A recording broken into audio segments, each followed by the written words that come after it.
the reason why you're here right now is for a purpose, because the purpose is bigger than whatever you feel like is on you. I don't believe it's not what's on you, I believe it's what's inside of you.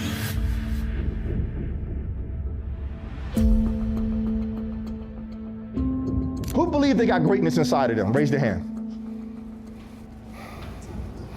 I'm gonna ask this again. Who believe they have greatness inside of them? Raise their hand. See, I'm a mindset coach. You can't be great if you don't got the right mindset. When I talk to athletes, or I even talk to students, I want them to, even if they don't feel like raising their hand, I say, listen, I want everybody in this room that can hear my voice, raise your hand right now, please, just raise your hand, that's it, that's all I ask you to do. I'm telling you, you got greatness inside of you, right? That's it, I'm smiling. I promise you, I'm not gonna bite nobody. I'm just here to let you know, because this is not a presentation. Those are real life stories. That's me, mom's on the floor, that's me, dad. I wish he was there for graduation. I wish he was there, but anybody ever have like a friend or somebody that call you, always want to ask for something or borrow some money or something, they call your phone, right? You're like, oh, what do you want now? I had a cousin that called me 5 in the morning, and she said, hey cousin, you sitting down? I said, cousin, it's 5 in the morning, I'm laying down, right? No, like really? So she's like, I'm sorry. She said, I want to tell you this.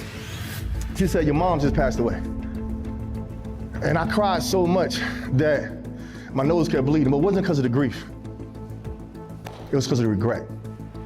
I held on to where my mother was at, but not where she was going. I was judging my mother on the things that she was going through and not understanding where she was trying to go. There's some kids in here, some people, some faculty and staff. Don't judge them where they're at, judge them where we all are going. And sometimes, yes, we might make a mistake. Sometimes we're not our best version of ourselves, but sometimes you gotta give people grace. Sometimes you got, because guess what happened? When I walked in that funeral home and I see my mom's there, man, I held on to so much regret because I never was there for her like I should have.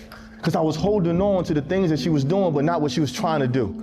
Yeah, she finally kicked her addiction. I bought her house, I moved her back to the small town, North Carolina. I came from a small town called Henderson, North Carolina, right? Very small, like one Kmart, one McDonald's, one gas station. That's it, I love that small town. I love the people there, I loved it there.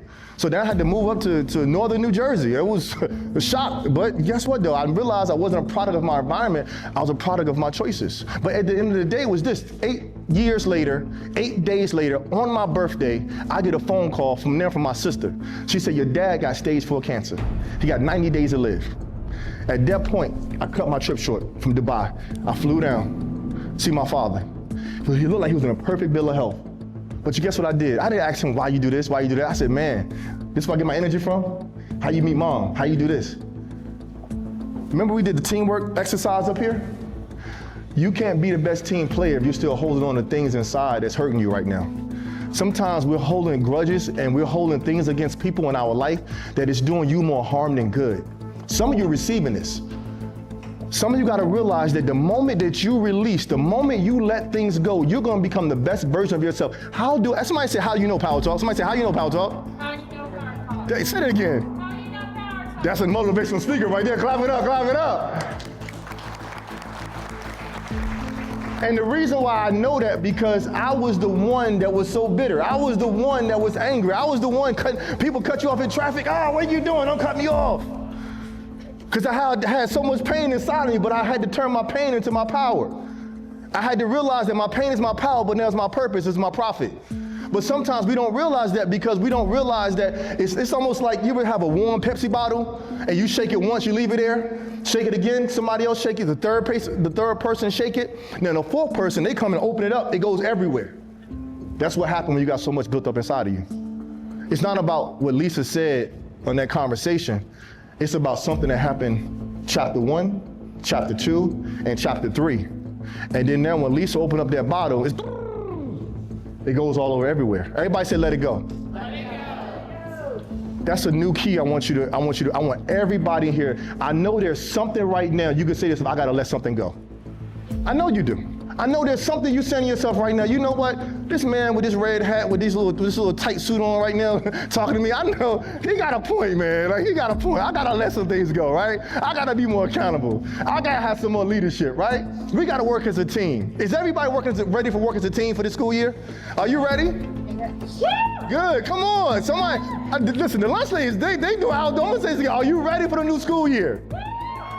Yes, good. Are you ready to pour into the students? Yes, are you ready to change lives? Yes. I love it, I love it. So I got one last thing for you before I finish. Like, my name is David Solomon, right? Two great kings, King David, King Solomon. And I asked myself, why would you name me after two great kings, right? So King Solomon was wisdom and knowledge.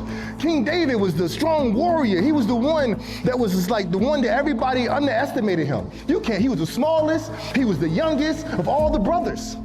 But what happened was this, is that remember the story, David versus Goliath? Everybody heard that story, right? It's one of the most powerful comeback stories, right? Of somebody not believing in you, David versus Goliath. But what if I told you that when David went to fight Goliath, you know what everybody was like, no, I'm not gonna do it. No, I don't know who can really beat Goliath. So David said, I'm gonna get a slingshot, I'm gonna get some stones, and I'm gonna go ahead and I'm gonna fight this Goliath. So you know what David did? He volunteered to step up to the plate. Even though nobody believed in him, he volunteered to fight Goliath. He beat Goliath. By him volunteering to step up, to pull that slingshot back, to knock out Goliath, it became not just the greatest moment in his life to make him one of the greatest kings, it became one of the greatest comeback stories, the greatest battle story we all talk about to this day because of one thing, guys, what it was. He volunteered. So I challenge you today. I ask you this, are you ready to volunteer to change lives? I don't know, are you ready to volunteer to change lives? Are you ready to volunteer to walk through new doors? Are you ready to volunteer to pick up new keys? Are you ready to throw away the old keys? Are you ready to volunteer to make them smile some more, right? Are you ready to volunteer Lisa to say, we're gonna do this one more time? Come on.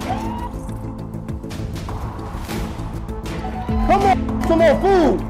Are you ready to volunteer for teamwork? Say leadership, accountability. Everybody say purpose. One last thing I just want to say to everybody here, you are absolutely amazing. And I want to say thank you for everything that you're doing and congratulations. And this next season, this chapter is going to be absolutely amazing. Thank you guys.